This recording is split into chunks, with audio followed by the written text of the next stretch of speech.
we're going to walk through the 5 mistakes based on research that everybody makes when they set goals.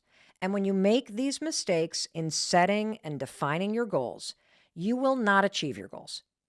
And so these mistakes are super important for you to understand and for you to apply to the goals that you're thinking about right now. So, mistake number 1, you're so focused on the how you're going to get this goal achieved that you forget about the why.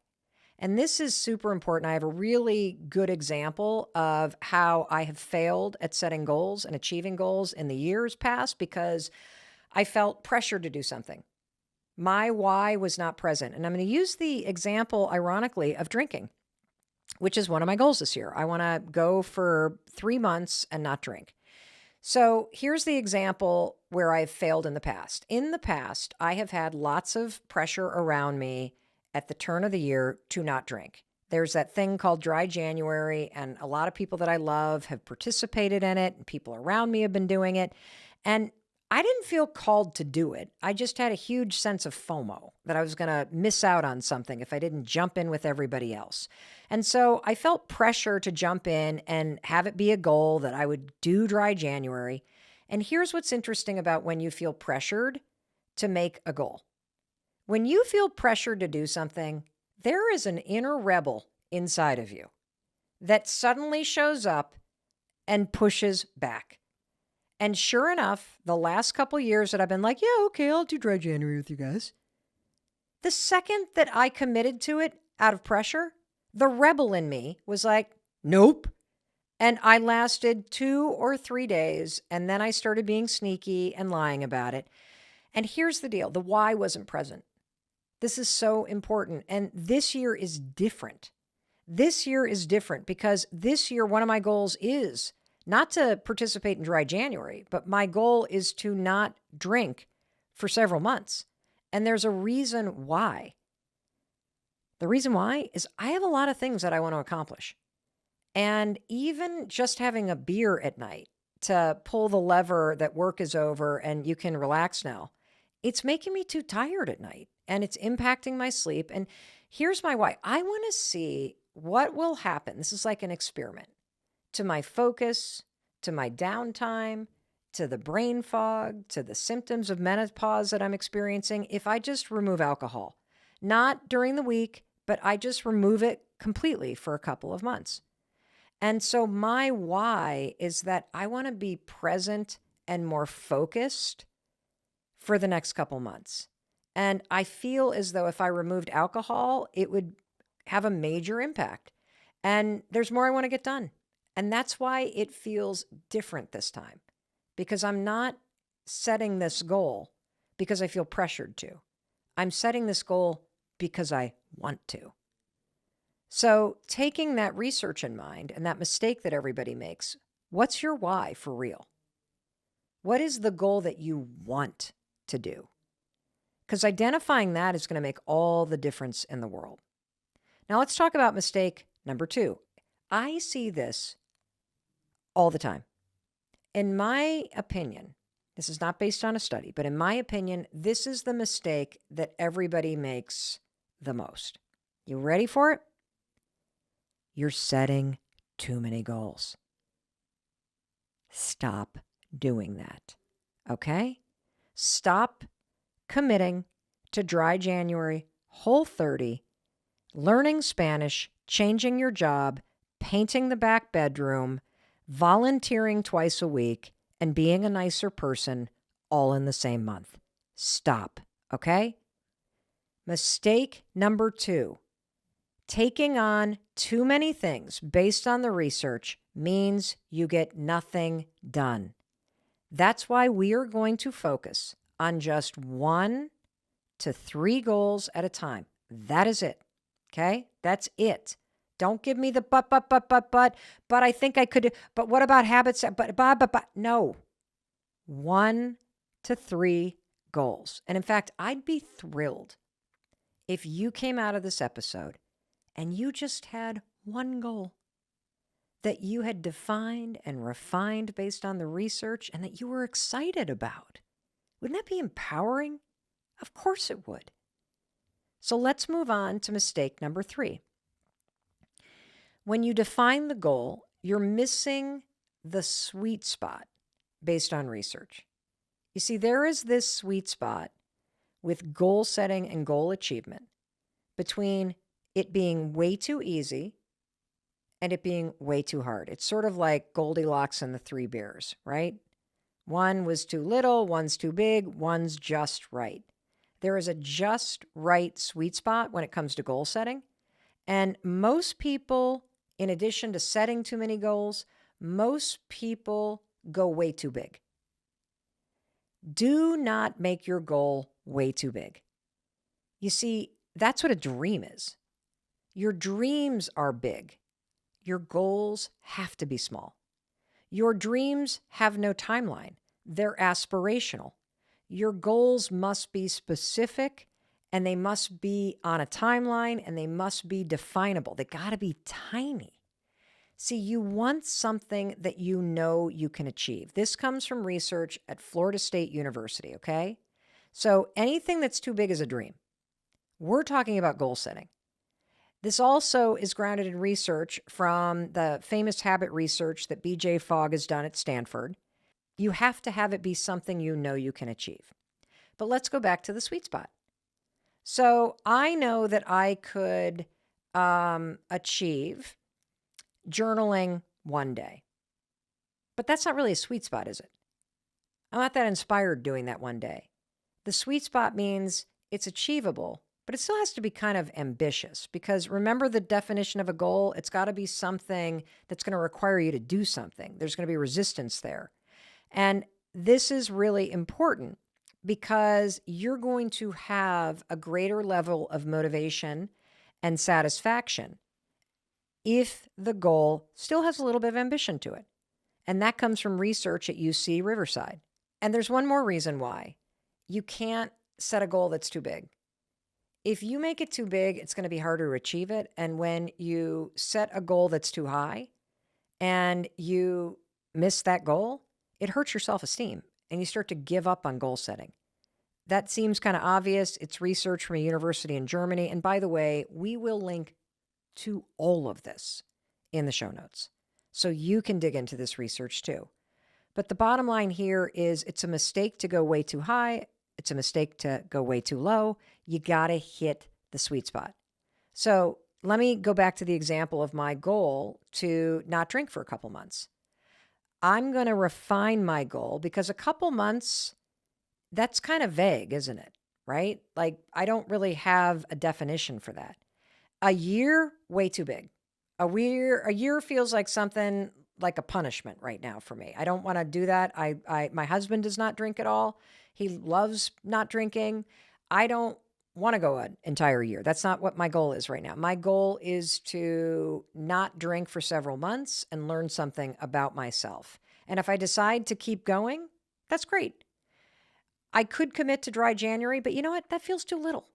It feels like something everybody's doing. It feels like something I've tried in the past and I didn't really into it. I want to do something that feels a little bit bigger, but achievable. And so here's what I'm going to do. I'm going to say that I'm not going to drink for 75 days. 75 days, I'm not going to drink. That's longer than a couple months. It's not an entire year. It still feels achievable, but it is definitely ambitious, especially when I throw in the fact that Valentine's Day is coming up and I'm going to this big thing at the end of January and seeing a ton of friends and a lot of people there will be drinking. So there's a lot in that. So now let me turn it to you. Is your goal in that sweet spot?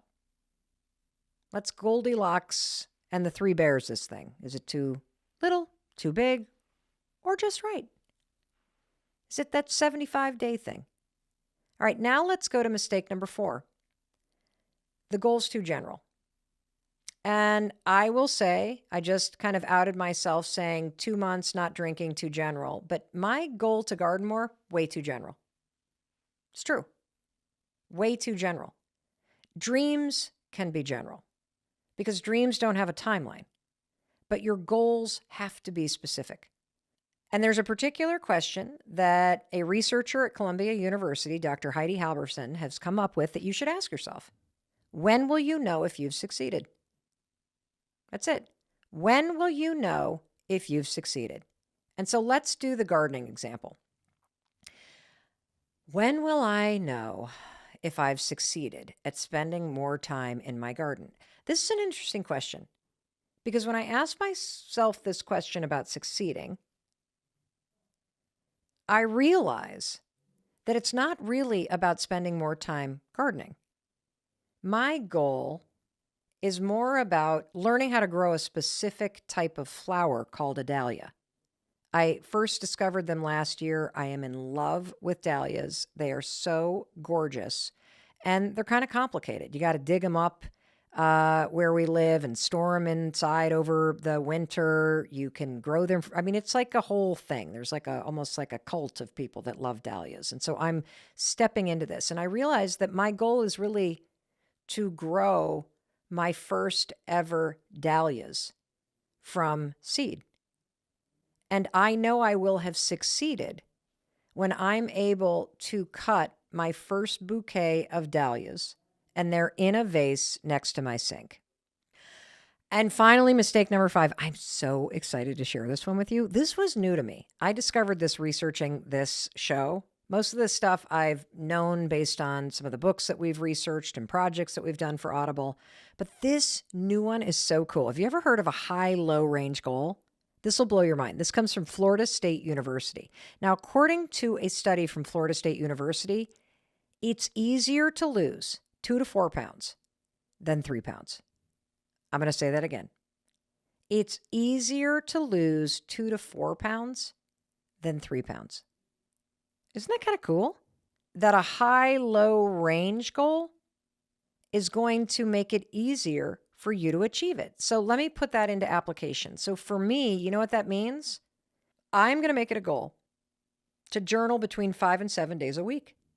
Oh, that feels achievable. That feels like I can do it. Like it's still a lot, but I can do it. Or how about this one with flowering? When I see anywhere from 1 to 10 flowers blooming in my garden, dahlias blooming, I should say, I will have succeeded at my goal. And drinking, I'm not going to budge on it in terms of 75 days, but I can say I'm not going to have had a drink in 75 out of 90 days. I want you to try this research. It's pretty cool because even just saying it, it makes it feel more achievable. So now it's your turn. Let's use this research from Florida State and turn your goal into a high-low range goal. Pretty cool, huh? I know. I'm feeling all excited about my goals. Growing my dahlias, journaling my journaling, not drinking. This is going to be awesome. Now I know what you're thinking. Okay, got it. Mel, how do I get started? How do I achieve this? Okay, this has been fun, girl, but this is a lot like buying a brand new planner for the new school year. So now what do I do? Okay, well, step number 1, based on the research, the second that you define your goals, and we have now defined the goals, we are using the research. I'm feeling super empowered. I hope you are too. You have to make the first milestone super, super easy because that means it feels like you've already done it. Okay. So we got to make a super simple first step. And scientists even have a name for this. Scientists call this incremental illusion. That's what we're using. Incremental illusion. If you make the first few milestones really easy to achieve, you will be more likely to succeed at this goal because nothing, and I mean nothing, is more motivating than progress. And research from the University of Chicago gives us a great example of what I'm talking about, okay? So, you know how you go to a coffee shop and they have these offers where if you buy 10 cups of coffee, you get the next coffee free? Here's a little trick that's pretty interesting that uses this effect, this illusion, okay? So they gave one group of people a card that was buy 10 cups of coffee, get one free card, but it was blank, okay? They gave another group of people a buy 12 cups of coffee, and then you get a free card, but 2 of the slots were already checked off. Progress had already been made. It's still the same thing. You're still having to do 10, but guess what? The folks that were given the card with 2 slots already filled in, they moved through that card faster by checking the boxes twice. Listening to this podcast, check. You're no longer at square one. You've defined your goals. I can tell you some other things. You want to do the smallest step possible. Chris gave me a book about dahlias, these flowers that I love, for the holidays. Check. I'm in box 2. If you can take the smallest step today, can you do a Google search? Could you spend a little time journaling? What's something that you could do? You can't think of something? No problem. I've got something based on the research you could do. Step number 2, check box number 2, tell someone you admire about this goal. This debunks decades-old research from 2009 from researchers at Yale that said that you shouldn't tell anybody about your goals. But here's the hook. You need to tell somebody you admire. You got to tell the right people about your goals. This comes from a set of new studies from Ohio State. Researchers found that you show greater goal commitment and performance when you tell your goal to someone you admire or whose opinion you value. And these results run counter to this widely reported 2009 study from NYU that suggested that telling other people your goal is actually counterproductive. And so here's what you can do. Just tell somebody you admire. Here's how I'm doing it. I'm sharing these goals with you. And I'm going to go share these goals with my family. And I'm going to share these goals with my friends. I'm going to talk to the woman that I met this summer that is growing dahlias and learn from her. That's another step. This is like us checking off the boxes on that free coffee card and getting you to start seeing yourself making progress. And the final thing, the second that this episode is over, do a tiny thing, one step forward.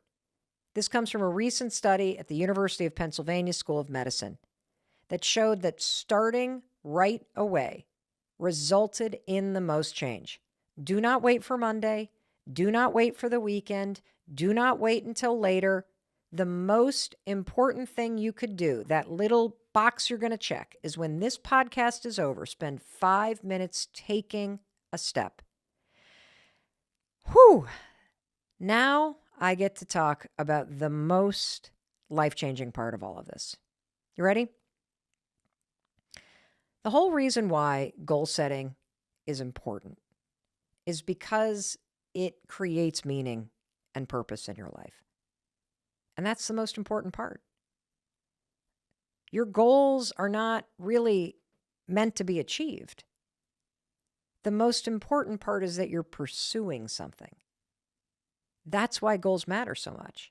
I mean, remember the research we talked about in the very beginning? Those goals that you've defined and refined based on the research, having them, taking little steps toward them, it's going to make you happier. It will suppress negative emotions. It makes you feel like you're up to something. And your life is going to be way more satisfying having those 1, 2, or 3 goals that you're working on than having no goals at all. And there's a reason why I'm going to hammer this idea of pursuing the goal. Okay? First of all, I don't want you to try to get this perfect. I just want you to try. And the second reason why is that when you achieve a goal, the irony is it's not as satisfying as you think it's going to be. Setting goals makes you happy. Working on goals makes you happy. Achieving goals does not create or promise lasting happiness. Yeah, it is awesome when you finally get to the top of that mountain you've been climbing. You take in the view, you catch your breath, you sit down on a rock, you take a selfie, you eat some gorp, and then you stand up and you climb back down. It's over. Yeah, it's amazing when you pay off your bills. You celebrate, you feel the burst of pride. And then you go on with life. The point and the purpose of achieving and setting goals that are deeply personal, that have a will and a why and a how and a way, right? Is because when you have goals, you're up to something. You're committing to your own growth and you're getting intentional about things that are relevant and important that you want to see yourself doing. And we have a tendency to overestimate how happy we're going to be when we achieve the goal. And there's even a name for it. That's how common this is. It's called the arrival fallacy. It's this fallacy that once you lose the weight, once you get the job, once you find the romance, once you reach the destination, that then I'll be in nirvana. Then I'll be happy. No. Tal Ben-Shara, the Harvard-trained positivity psychology expert, he has debunked this thing in study after study after study. And all you have to do is look at the number of Olympians or movie stars that we think have achieved it all that then are just plummeting and struggling with mental health illnesses after their greatest achievements. And we're like, what? How could they possibly do? They have gold medals. They have millions of dollars. Well, because they're not working toward anything that matters. It was working toward the gold medal, working to make that movie, going to auditions and pushing through the failure and having this goal that you set for yourself. Working on it is what gives your life meaning. And that's why I wanted to start this series of life-changing episodes of the Mel Robbins podcast, the foundational stuff about how you create a better life with goal setting. Because goal setting from this point forward must be a part of your life if you want to feel a greater sense of purpose and meaning, period. And so I want you to come back to this episode. I want you to bookmark it. I want you to share this with people that you care about. If you've got somebody like I do who's a college senior, and as they approach graduation and they start to feel like they're about to have a quarter-life crisis and they're lost, you know what they need? They need goals. If you have a friend going through divorce, you know what they need? They need goals. If you're bored in life or feeling stuck or you've got to hit the reinvention button, you know what you need? You need goals. And you can re-listen to this every single quarter at any moment in your life and walk yourself through this very simple but powerful and life-changing research to get very clear about what you want and why you want it and how you're going to go achieve it. Now, speaking about the how, you want to know how? Habits are how you achieve goals. Systems are how you make it easier. And so coming up next in this life-changing series, we're going to do a 101 on habits. What the science says about habits, the 3 components that make a new habit encode and stick in your brain. And we're also going to give you the research-backed shortcuts that you can use to make new habits stick and to make that change and the new habits that are going to help you achieve your goals easier to implement in your life. That's what's coming next. But for now, I want you to remember the definition of a goal. A goal is anything that you desire that wouldn't otherwise happen without you doing something. And what I want you to do next is I want you to take one step forward on that goal of yours. In fact, you know one step you could do? Share this episode. One of the things that I know that you're probably doing is you're doing what I did in the podcast market. I'm too late. It's going to be too hard. I've never done this before. I'm too far down the road in a different direction. I've already been an accountant, or this is my major, or I've spent 7 years with this person, or I've lived here for so long. You're doing the whole like sunk cost thing. I spent too much time, too late to change, don't know how to do it. This is a major, major mistake that you're making. And I want you to hear the final thing that I said to Barbara, because she admitted she's going to move to LA. She's 46. She's been at it for 25 years. She's going to go back because it is way more painful to live a small life knowing you gave up on your dream than to go for it and wake up every day and be for your dream and fan the flame. And maybe it doesn't happen. Maybe it does. But waking up every day knowing that you're aligned with this greater purpose and drive and calling inside you, that's what you're meant to do. So let's go back to LA because I want to leave you with one more thing. What did you get?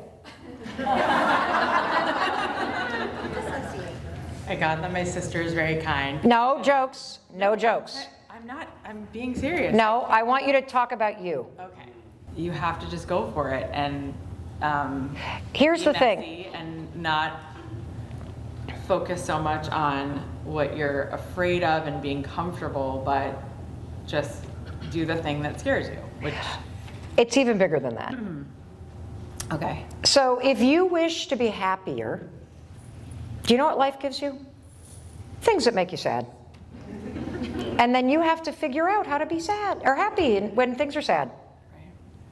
You know what happens when you say that you want peace in your life? You want things to be easier?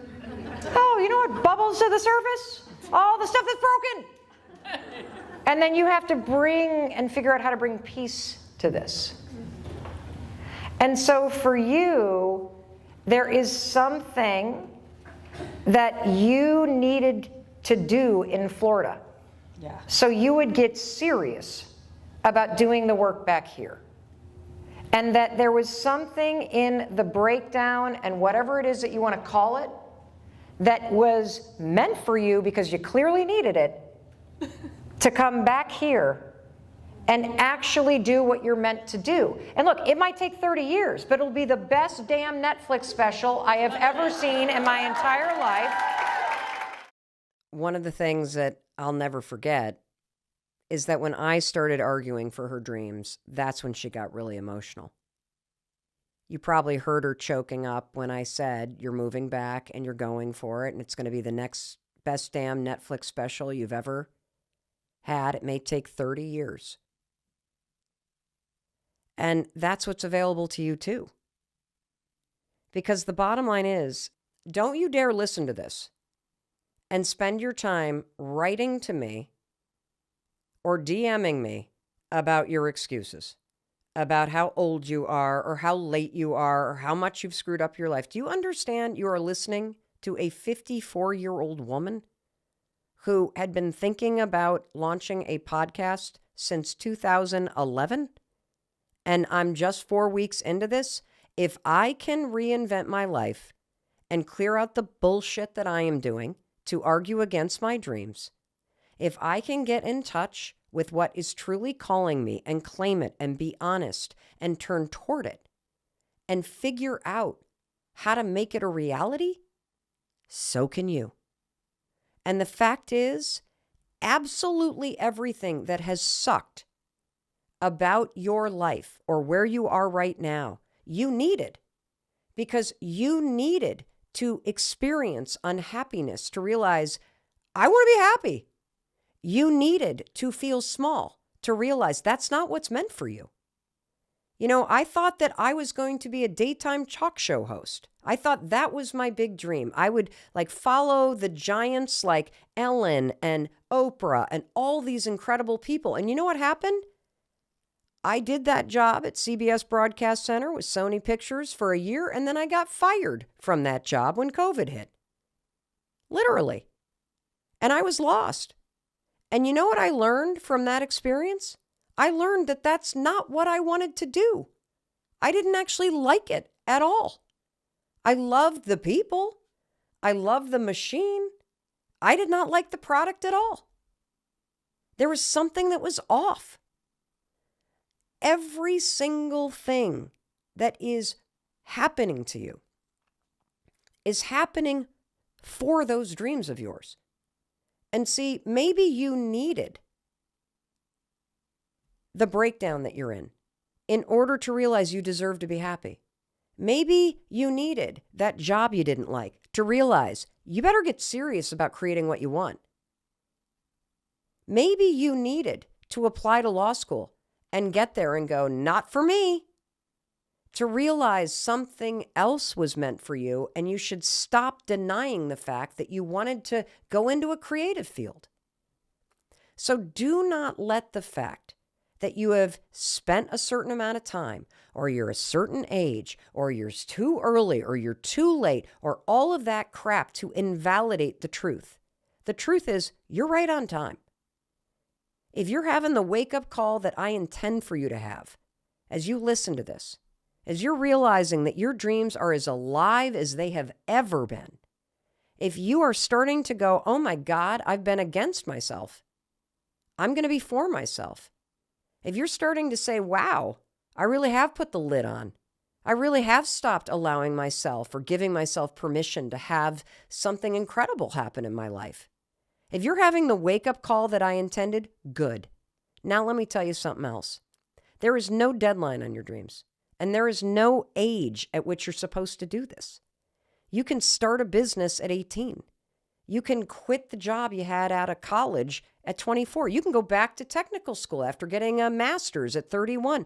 You can literally adopt a child at the age of 39 when you're single. You can go to nursing school after you've raised your kids and you're 42 years old. You can learn how to teach your first online course at the age of 48. You could become a podcast host at the age of 54. You could get married for the first time at 63.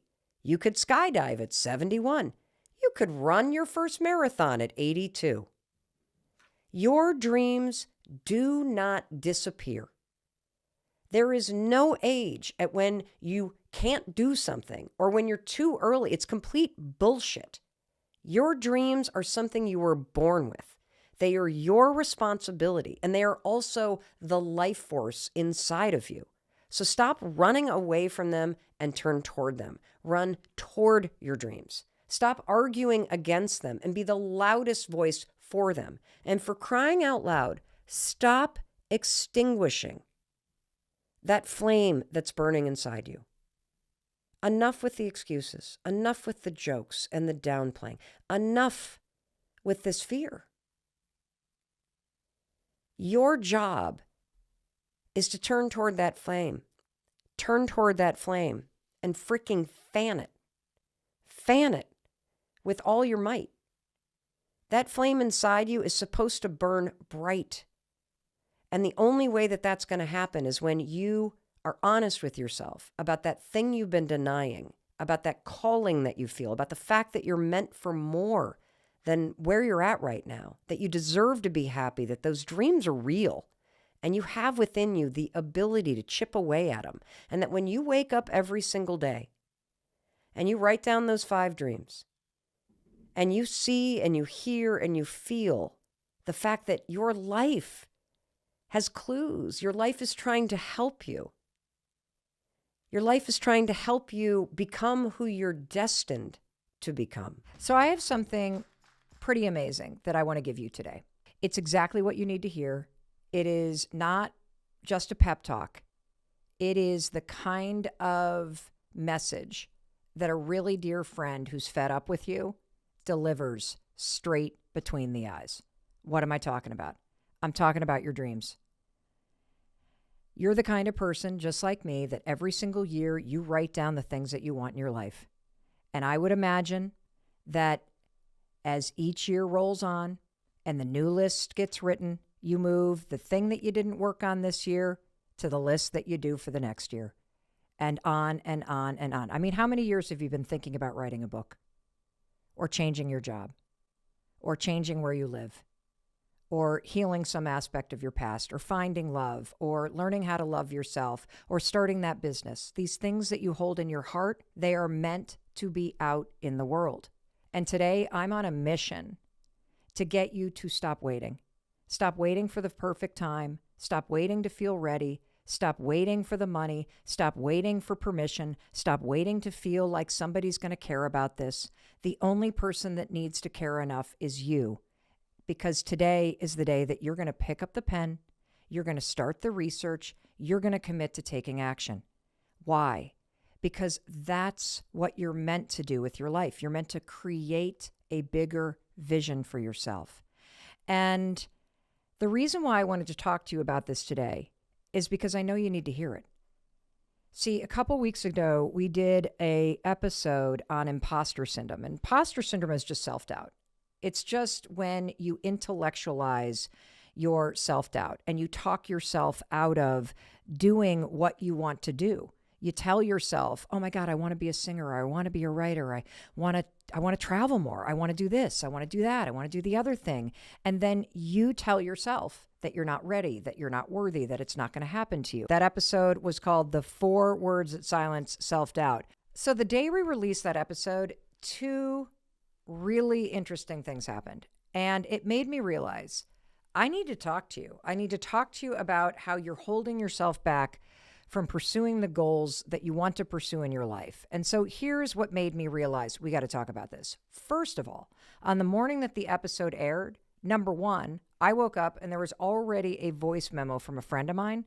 She was only halfway through the episode. She was already starting to tear up because the episode made her think about this dream of writing a book, publishing a book, and how she's been putting it off because her self-doubt and feeling like an imposter, it has kept her from picking up the pen. Here's that memo. Hi, Mel. I'm partially through Kendall's imposter commentary, and I had to stop it right in my misty moment to tell her and you, as a woman who's soon going to be 60, I feel the imposter syndrome too. Why, have a book deal sitting on my desk since 2006. Too self-doubting to take the risk of judgment. Oh, I'm not a respected writer. Oh, it isn't that interesting to actually pin it. It's been on the top of my annual goal list for almost 20 years now, yet remains just a dream due to every imposter excuse to not follow through. I teared up when I got to that part of your message, which is actually the most powerful awareness. Talk about a double barrel of self-doubt that I too share. I just want to thank you, Kendall, for being raw and real. And I want you to go for it. You got this. Imagine how far you will be in 20 years. And thank you, Mel. You just don't know who you might be touching. And I appreciate all your kindness and love to the universe. You know what strikes me about that? This is what hit me. Time. 20 years. Time. That for 20 years, she would put on her annual list of goals. Write a book, write a book, write a book, write a book, write a book.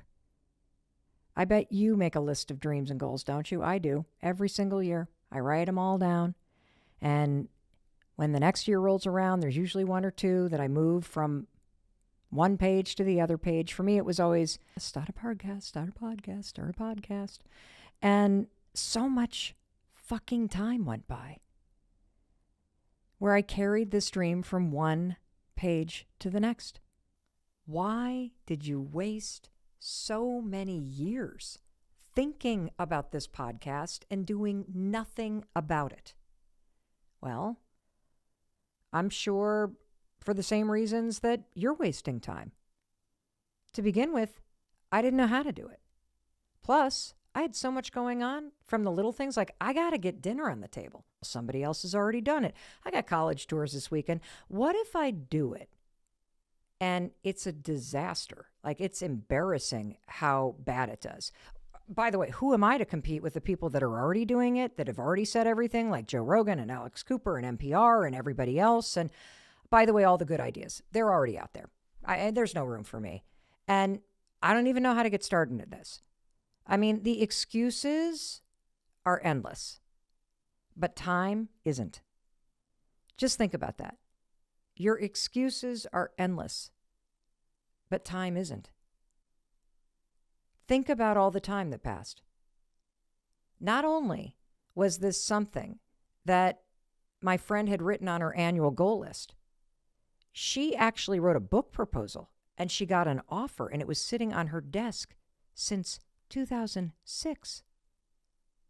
That's 18 years.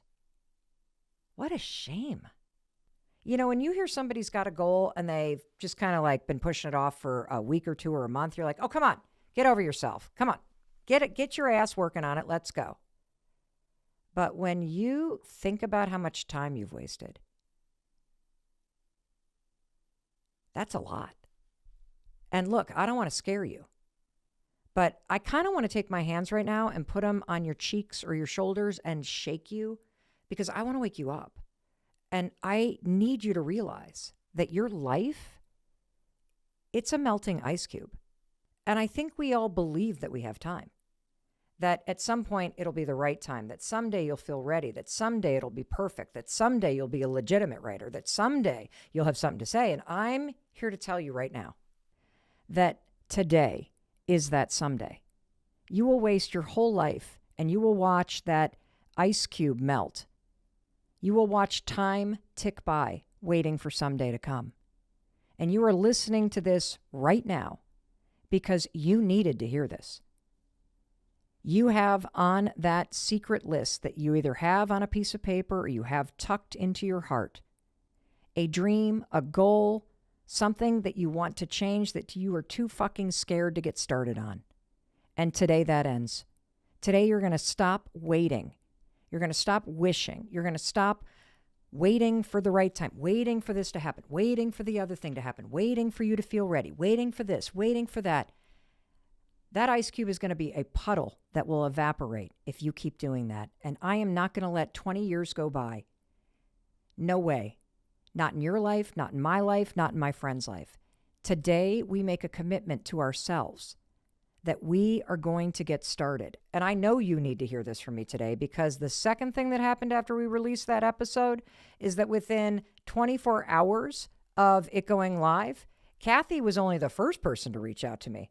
But within hours, there were over 700 messages from listeners of this podcast from around the world talking about their dreams and how imposter syndrome had taken them down too, how they felt paralyzed and awkward. How many times have you looked back on your life and thought, I wish I had started something sooner. I wish I had done this thing. I wish I had done that thing. And I'm going to tell you something.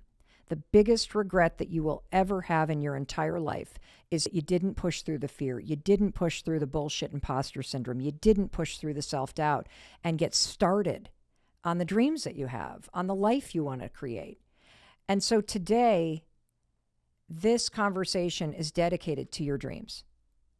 It's dedicated to the courage and the fire inside you and your capability of moving from thinking and wishing and wanting things in your life to finding the courage to take action and make them happen. And is it going to be easy? No. Nope. Is it worth it? Always. I think it's important that everybody just be on the same page about how scary it is to want something and how frustrating it is when you want something, but you're too scared to get started and work for it. And my mission today is to kick you in the ass so that you push through the fear and the insecurity and the imposter syndrome and the sadness and the regret or whatever it is that's holding you back from taking the actions that you are capable of taking over time to chip away at this dream and this vision of a bigger life. I want you to start to see something bigger for yourself. And more importantly, I want you to start working on it. And what does that look like? What does it look like? Well, I'm going to boil it down. It's very simple. It's about time and energy. That's all that this is about. You do not have to write that book overnight. You have to pick up the fucking pen. You do not have to become a physician overnight. You have to research schools, and then you have to apply. Today, we are going to begin the process of moving from the dream world and the doubt world into the real world. We are going to get physical. And I'm going to bring in a metaphor that I think is really important. And it's a metaphor that I used in a project that we did with Audible called Reinvent Your Life. I like to think about life as one long road trip. Every year of your life is a mile marker on the road of life. And the thing about this road trip is it's a solo journey. You started at mile 0 and you were alone. That's how you came into this world. And wherever the road of your life leads you, when you leave this world, you're going to be alone when you leave. Yes, you'll be surrounded by family and friends, but when you actually pass over, you are on your own. And the truth is, it is a solo journey. Yes, you're going to drive parallel with some people. Yes, you're going to intersect with some people. Yep, you're going to travel in packs, but you are driving alone. And look, I'm not telling you this to make you feel isolated or unsupported. That's the last thing that I want you to feel.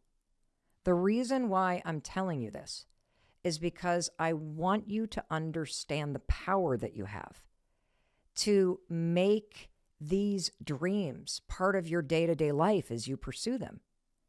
I mean, maybe you've been so worried about what everybody else is going to think, and that's what's kept you from starting your YouTube channel or writing that screenplay or making a career change.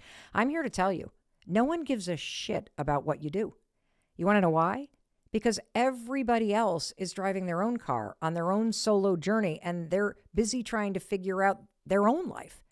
When you realize that the only person who is truly judging you right now is you, when you embrace that you're the one in your way, it can spark a fire in your gut. Yes, it sucks that my friend has been telling herself for 20 years that she's not a real writer, that she's not a respected writer, that it's not that interesting. Yeah, that sucks to wake up and realize that you're the one that's been dragging yourself down. But you want to know what sucks more? Spending another 20 years never writing it. So step one, you have to acknowledge the thing that's on your list and that's in your heart. And then step two is take responsibility for doing whatever you can, however you're capable, in whatever big or small way to move toward it. Get serious about looking ahead instead of looking back. Looking out the window in front of you at the road ahead and where you want to go. You can inch your way day by day, week by week, month by month, year by year, to creating a whole new life for yourself. And that's not to say there's anything wrong with your life right now.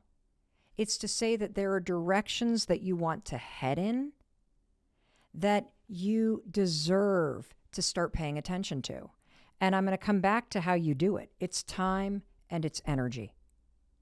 Every single day when you wake up, you can find 5 minutes or 10 minutes or 15 minutes to move from thinking about what you want to taking action on what you want. Picking up the pen, writing a sentence, sending an email, doing the research, taking a class. All of these actions are how you move towards what you want while you're still in the life that you have. That's how you do it. And the other thing that you're going to have to pay attention to is energy. Because just like you are wasting precious time on shit that doesn't really matter to you, you are also wasting your precious energy spending time with people who are draining it from you, who are not giving it back to you. And so every single day when you wake up, I want you to pay attention to where you're putting your time and where you're putting your energy. And I want you to find 5 measly minutes to start working on what you want in the physical world instead of keeping it a secret in your heart and in your mind. Wait till you hear what your fellow listeners from 194 countries have to say about the dreams that they're holding on to, that they're afraid to pursue, how they're talking themselves out of it. And when I do this, I want you to pay attention to how much energy and time we put into talking ourselves out of stuff. How much energy and time you put into doing things that you don't want to be doing instead of carving out and fighting for small amounts of time and energy to propel yourself forward. You will start to see when you get serious about this what an active participant you are in your own demise. How much time you waste, how much energy you pour into things that really aren't what you want. And when you wake up and realize that time and energy is a secret, and taking it seriously from this moment forward, that's the answer. Not in big moves, but in the small daily rhythms that you can insert in little ways to just start honoring what you want in your life. And if I had to really bubble up why this really matters, is I personally believe that working on your dreams and taking what you want in life seriously enough that you do the work to make it a reality, I personally think this is the greatest act of love that you could ever give to yourself. That is the engine that fuels the joy and the fulfillment that you're going to feel in your life. Let me share some of the things that fellow listeners wrote to us about as soon as that episode aired. Mel, I dream about being a motivational speaker, but I lack the experience and I lack the plan. Let me just stop right there. Let's just stop right there. Of course you lack the experience. You've never done this before. That's why you doubt yourself. That's why you feel like an imposter. If you've never written a book, of course you lack the experience. You haven't done it before. And so the first thing that I want to tell you is that this is good news. It's good news because it doesn't mean you're not going to do it. It's good news because it just means you're beginning. And being a beginner is so cool because you're going to learn so much. You know, we talked about this exact point in that episode I told you about earlier, the one that got Kathy crying about the book that she hadn't written, and that got so many of you to pour in the stories about how you've got dreams that you've been putting off because you lack experience. So I need to drive this point home about embracing the fact that you don't lack experience. You're just a beginner. And I want you to embrace this idea that you're just a beginner. So let me play you a moment from that original episode with my daughter where she's describing this I'm a beginner epiphany to you. Check this out. You can diffuse the imposter syndrome if you just accept where you're at. I think once I sort of owned where I'm at, which is a beginner, I'm not an imposter as a beginner, you know, because that's what I am. Wait, say that again. I'm not an imposter if I'm a beginner because that's what I am. Yeah. Then the imposter syndrome sort of disappears. You're not an imposter. You're just a beginner. Did you hear that? So that dream that you have, that thing that you've never done, great. Great. You are a beginner. And that's amazing because everybody starts as a beginner. But as long as you refuse to drive forward, to step into the physical world and to start walking and driving and moving toward the things you want to create, you're standing still in your life. And time is passing you by. And we're not going to let that happen because when it comes to the things that we all want to create in our lives, we're all beginners. I'm going to read you a few more that have come in from listeners. I want to pursue a career as a fashion editor, but I'm afraid at 34 of making a huge career change. Let me tell you what's more scary than making a career change at 34. It's spending the next 34 years of your life in a career you didn't like and being at the mile marker at the age of 68 and looking back at this moment when you were 34 or 31 or 18 or 54 or 39 and wishing you had made the career change. Do not waste your life doing things that don't fulfill you. You have the ability, starting today, to change the direction that you're driving in. Now, are you going to arrive at this new career overnight as a fashion editor? No, but you won't arrive there ever if you don't take the wheel on the car that you're driving and turn it in the direction that you want to go and start inching toward it. This is what I'm talking about. Here's another one. I want to design clothes. I'm 31 and I haven't achieved anything though. Well, of course you haven't. How are you supposed to design clothes if you're not designing clothes? How are you supposed to make that change if you are only thinking about it or writing it on a list? When I say that I want you to start driving toward your dreams, I want you to start taking action. What that means is it means that you need to start to take your time and your energy, and in whatever way you can, in whatever capacity that you can, you need to start to direct your time and energy at the things that you want, not at the things that you have. And look, I know so many of you have really full lives right now. You're a single parent. You're caring for aging parents. You're underwater with your bills. You've got 10 minutes a day. You've got 5 minutes a day. You've got 15 minutes a day. And that's what I want to inspire you to start doing. And I feel so adamant about this because time keeps going, even if you don't. Because when you're so in it, you're so busy in your day-to-day life as it is right now that you can't see the bigger picture. Time is passing. It's always passing. Like, I think a lot about this moment where after we sold our house where we raised our kids outside of Boston, where we spent 26 years, I always thought when I lived there, I would live there forever. I just took it for granted. And over a year ago, I drove down the street that I had been driving up and down for 26 years for the very last time. And I saw the house that I had raised my kids in disappearing in the rearview mirror for the last time.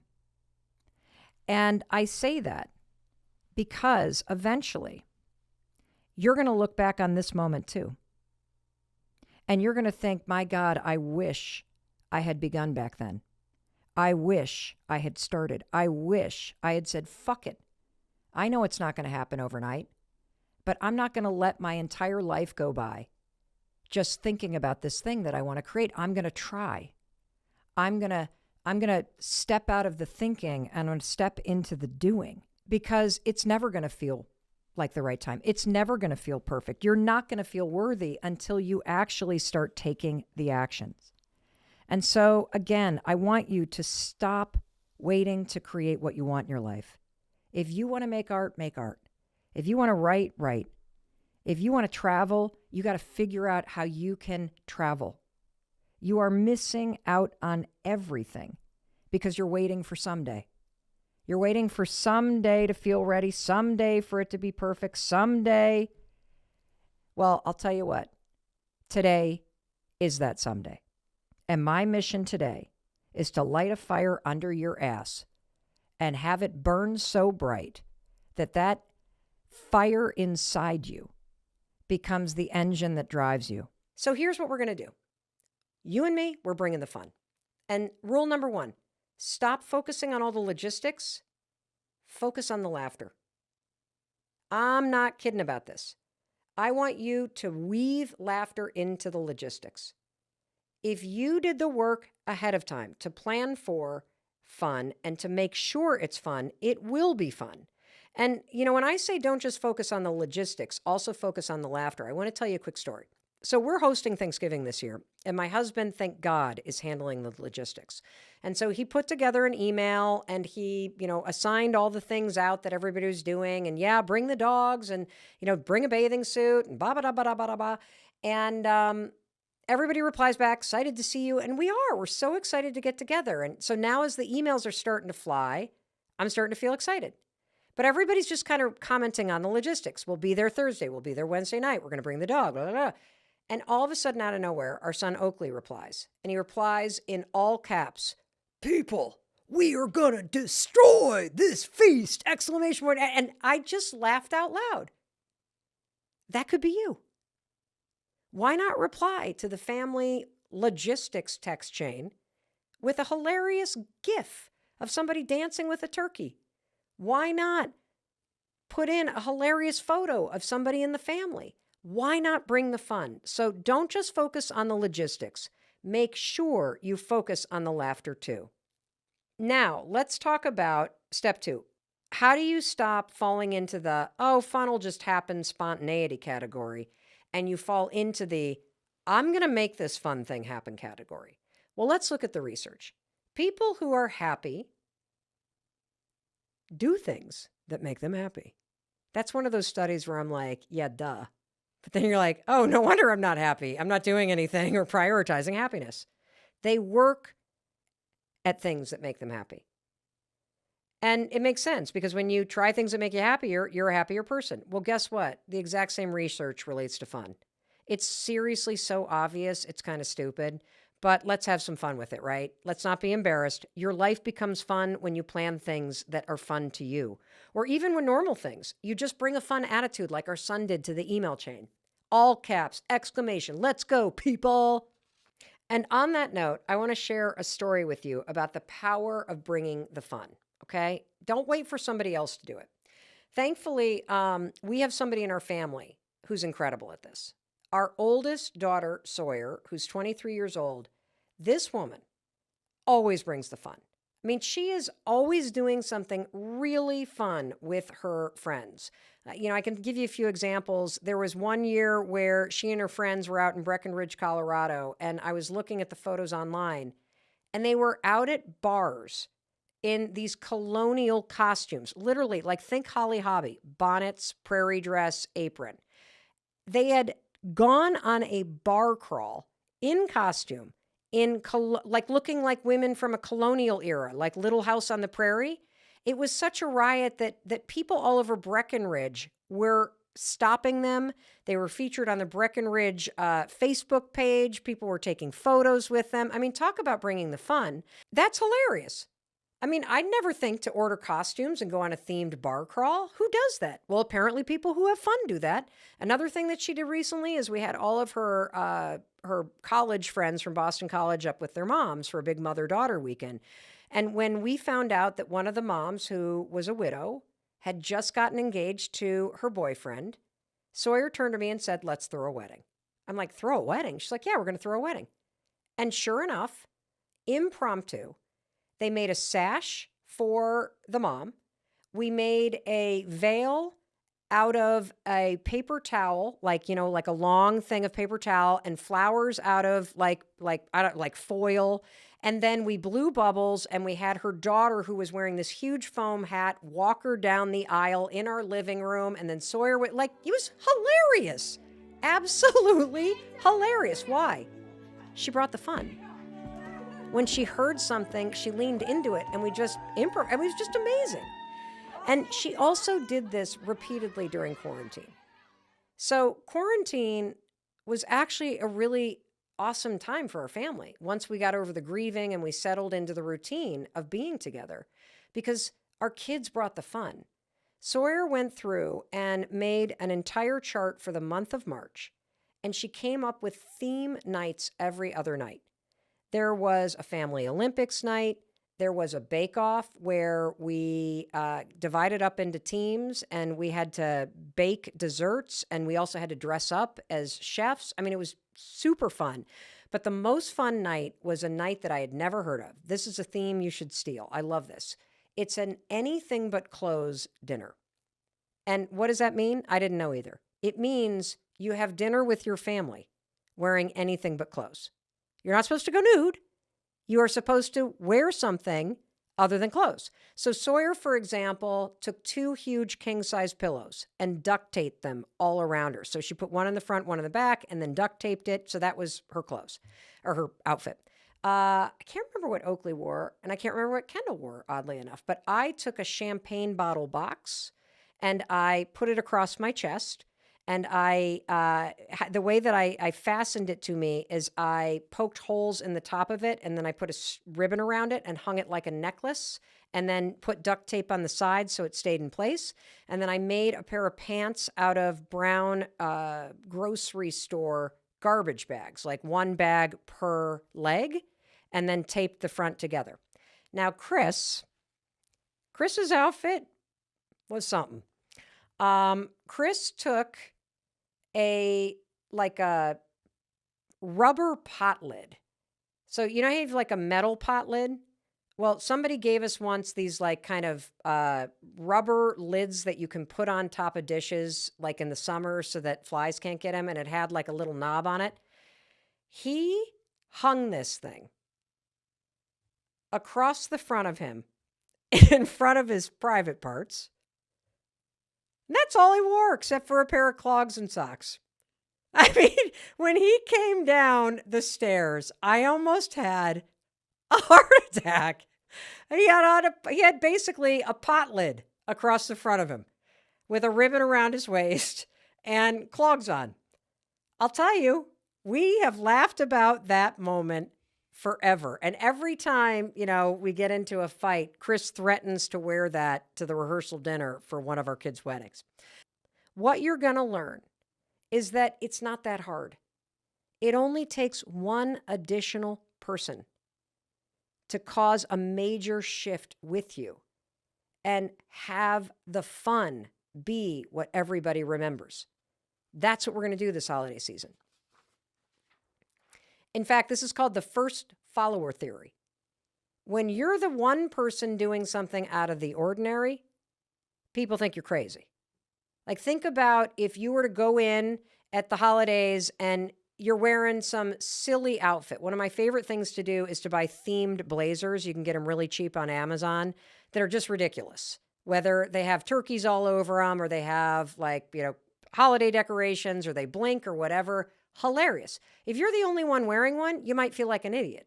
When two of you show up, now there's a party. That first follower that joins in with you turns you from you're an idiot to this looks like fun. Same's true about a dance floor, right? The first person that gets up, you're like, ooh, bad dance move. The second one, you're like, maybe I'll go, right? That's how you go from being the lone nut job to being the leader of the fun train, everybody. That's how fun becomes a movement. And so I'm going to take the first follower theory and I'm going to recruit someone to help me. And I want you to do the same.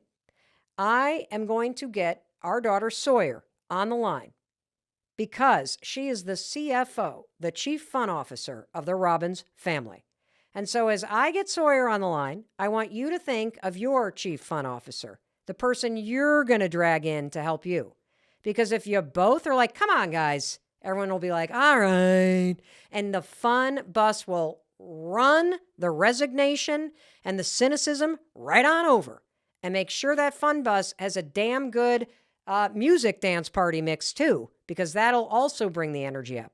So, ladies and gentlemen, without further ado, we'll be right back because we're going to take a short break. But when we come back, I'm going to introduce you to the CFO, Chief Fun Officer of our family, Miss Sawyer Robbins. Oh, and we're going to talk about how the hell we're going to make our holidays fun. And in the process, we're going to give you some amazing ideas for how you can do the same. Okay, so Soy, thank you for being here because you know what? You are the funniest person in our family. Not only because you have the best sense of humor and you have the wittiest and driest sense of humor, but you also bring the fun. And you make our family so much better because of it. And I just love that about you. Thank you. I mean, literally, dude, everything. I mean, the foam hats, your idea. Dinner without clothing, your idea. A bar crawl in colonial costumes, your idea. Throwing a fake wedding, your idea. How the heck did you become so fun? That is a tough question. Honestly, I feel like first off, I'm just very outgoing and obnoxious. So I think that kind of plays a role into it. But I think that I have been fortunate enough to be a part of friend groups where all we want to do is have fun and do things that are out of the ordinary. And I don't know, you can always just go to a bar, but it's more fun to dress up as like old women to go there. To just go alone. That's what I was for Halloween. I was a granny. Can you please describe your costume to everybody? Because I think it's one of the best costumes I've ever seen.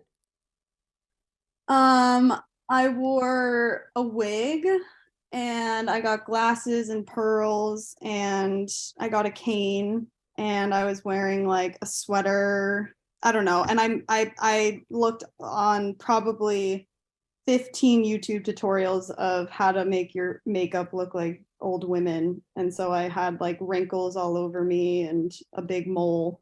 So, yeah. Oh, and you know what other detail I loved?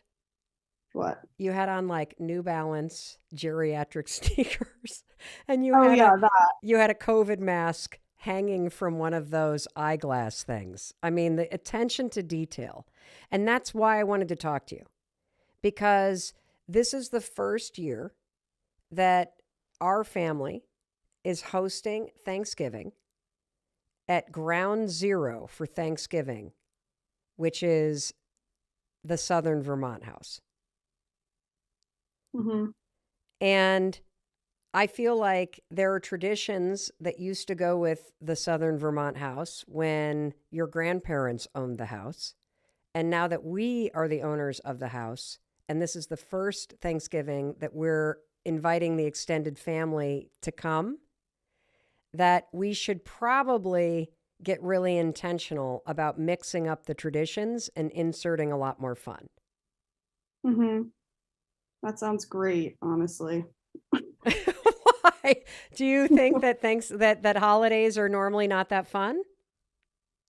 No, I think they're fun. I love holidays. If I could, I would just have Christmas all year long. But the fact that Thanksgiving is always a good time in when politics are not talked about or money or people's like life. I don't know.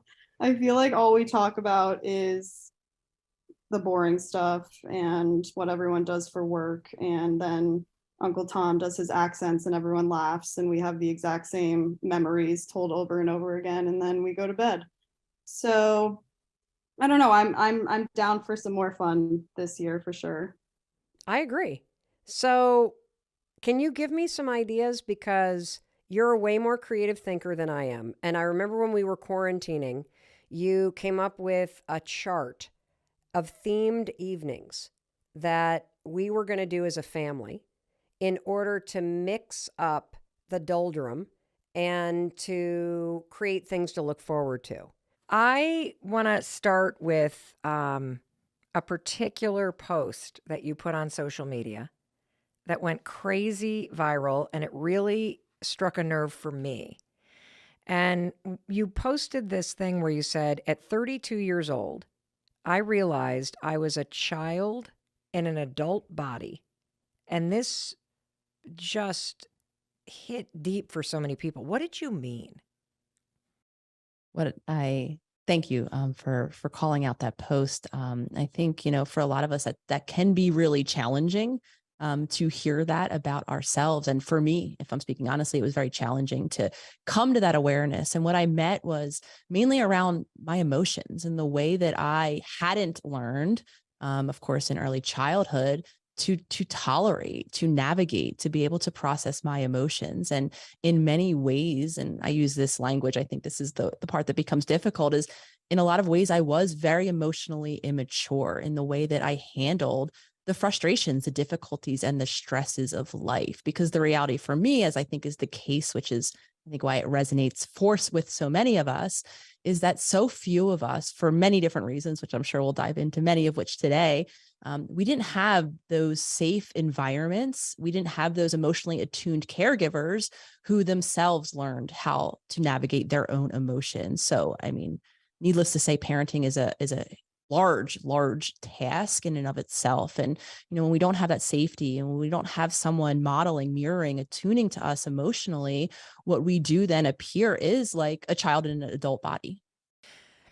I want to take a step back because for those of you who have not read Dr. Nicole's New York Times #1 best-selling book, which is a game changer, How to Do the Work, or you don't follow her online like millions and millions and millions of people do, can you tell everybody what your life looked like at the age of 32? Because, you know, when you talk about emotional immaturity, it's not like you were running down the street naked, taking a baseball bat to the side of a wall, like kind of rambling gobbledygook.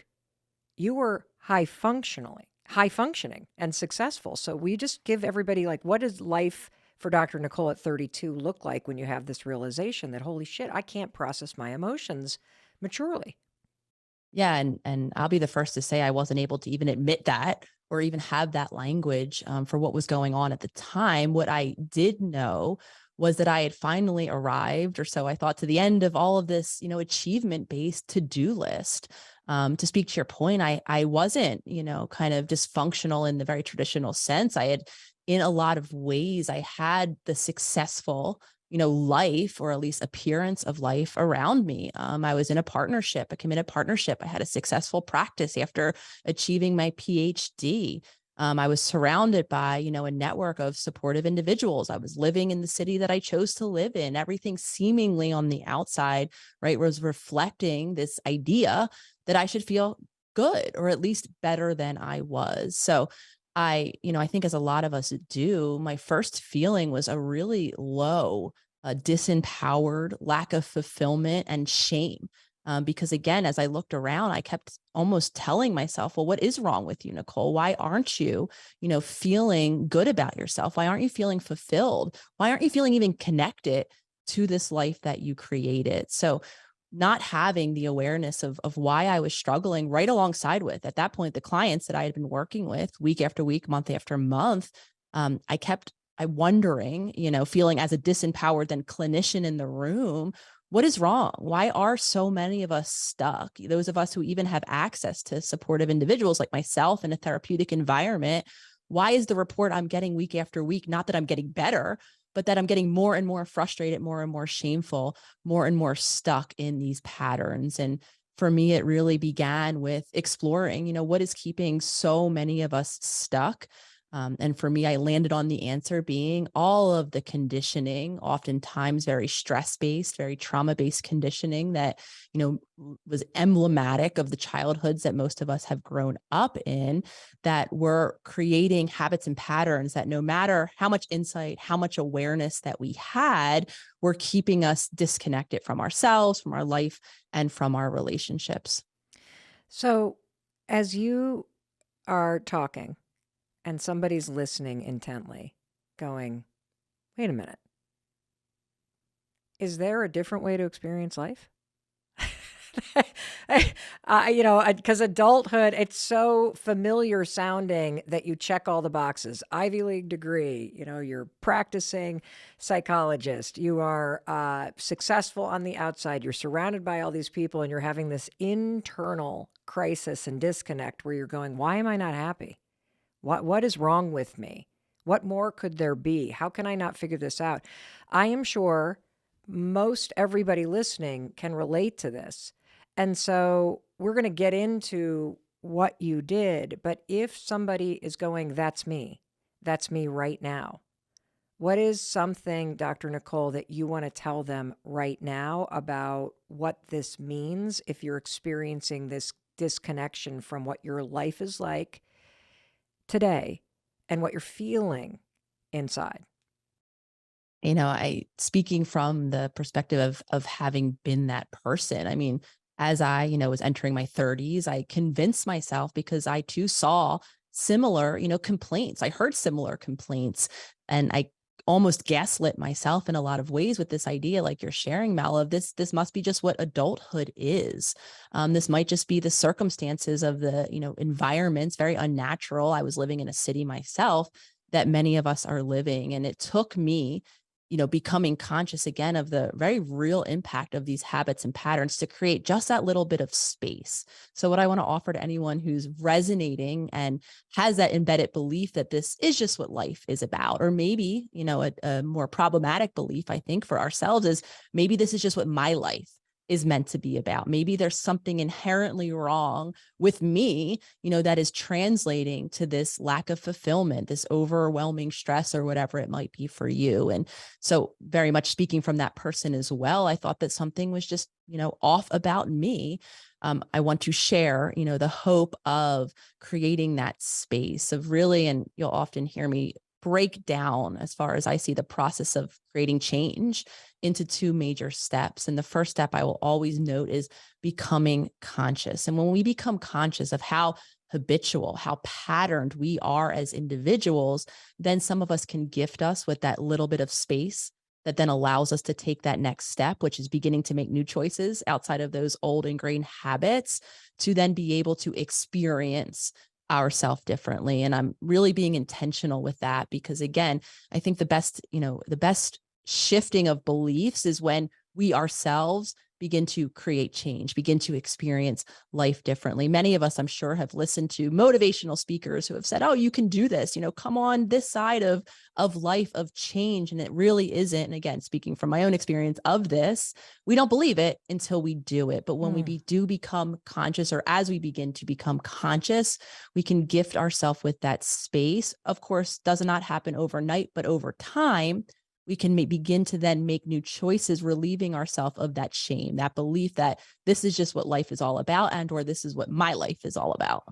Well, this is one of the reasons why I love you so much. Not only because you've made a huge difference in my life, and I'm going to try to take a highlighter and call out a couple of those things that you have said that were complete paradigm shifters for me and helped me achieve level up moments in my own healing. And so I want to I want to make sure everybody heard something, which is even the awareness that you feel stuck, even the awareness that something is off, even the awareness that this isn't working is great news. Because if I'm hearing you correctly, being frustrated or feeling discombobulated in your body about your life, that is the consciousness that you're talking about? Yes, 100%. I mean, anything that we can attune to feeling, even the lack of, because I know for a lot of us, we feel numb. For me, that was very much part of my journey, is feeling apathetic, not actually feeling much of anything. Though, to speak to your, very beautiful celebration of that awareness, the moment we start to say, okay, I don't feel anything, or I feel so depressed, or whatever it is that I do feel, when I am able to see or witness, that's what consciousness means for me, and honestly acknowledge that that's the case for my circumstances, then we are actually beginning the process of creating change. Yeah, this is going on right now in real time in my life because we were just having dinner last night for my husband's birthday, and our daughter has asked my husband, "When do you feel most alive? What experiences make you feel most alive?" And after Chris answered, I turned to her and I said, "I've heard you say that word alive a number of times. Where is that coming from?" And she said, "Well, it's because I don't feel that alive in my life right now." And I think when you have those insights, you're right to go, I was celebratory because I'm trying to highlight the fact that most of us react to that insight that, holy shit, I don't feel excited by my life. I don't feel like myself. I don't feel alive. It's scary when you have that moment of consciousness. It's incredibly scary, feeling, as many of us do when we're on that blind autopilot, especially if our autopilot is driven by a state of nervous system disconnection. I often connect many of the conversations, many of the habits and patterns that we're beginning to talk about now back to our physiological body. And there actually is a state of shutdown that many of us, I found myself living in, that created, and it wasn't to say like we were going back to the beginning, right? I was still marching through life, checking endless boxes of to-do list. It wasn't that I was apathetic sitting on a couch, though. For some of us, that's how it presents. We don't feel motivated. We procrastinate. We actually can't get up and do much of anything, though some of us are still able to continue to literally just live life going through the motions. And our emotions are what makes us a human. So feeling very much, I talk about my spaceship that I was living on, the spaceship of disconnection that again began for me in childhood, does create this feeling, this embodied existence of living like a robot. So when we rob ourselves of our emotional experience of life, we're robbing ourselves, in my opinion, of life itself. But again, as often is the case, there are reasons embedded in our mind and our body that have created that experience, even of that distance, that disconnect, that apathy, that lack of motivation, that procrastination, whatever it is, that isn't a reflection of who you really are, what is meant for you in life, but again, is an adaptive coping mechanism, usually around your earliest environments or circumstances. Wow. Hey, it's Mel. Thank you so much for being here. If you enjoyed that video, by God, please subscribe because I don't want you to miss a thing. Thank you so much for being here. We've got so much amazing stuff coming. Thank you so much for sending this stuff to your friends and your family. I love you. We create these videos for you. So make sure you subscribe. Mwah.